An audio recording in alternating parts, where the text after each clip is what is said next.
Well, Andreas Krieg is an assistant professor at the Defence Studies Department at King's College London, joins us here in the studio in Doha. Good to have you with us here in the studio for a change. So, Andreas, listening there to what Alex Gotopoulos explained about the precision nature of some of these weapons, what does this tell us about the knowledge and the intention of those who launch a strike?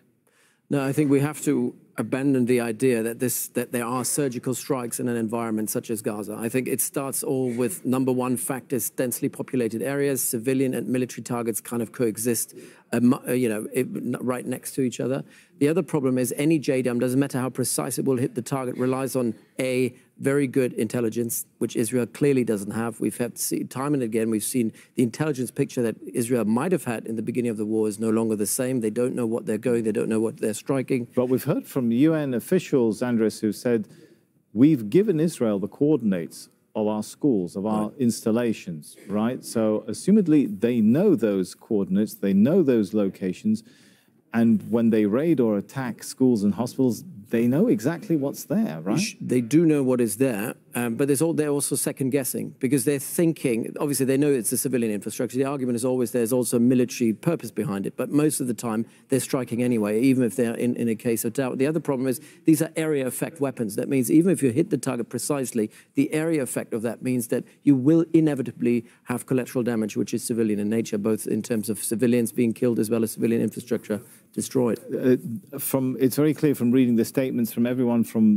Beit Salem on October the 10th talking about, I'm quoting here, no justification for actions which constitute war crimes, to the statement by Amnesty International December the 5th, referencing particularly the use of JDAMs being used in what they call, quote, unlawful airstrikes on homes full of civilians, that this idea of collateral damage is not something that international human rights or Israeli human rights organizations find excusable, that we can drop bombs on homes and say, hey, the targets are too merged. No, what you usually do is it's based on proportionality. Obviously, if there's a dual use, if a civilian target or a civilian infrastructure is used for military purposes, you have the ability to strike it.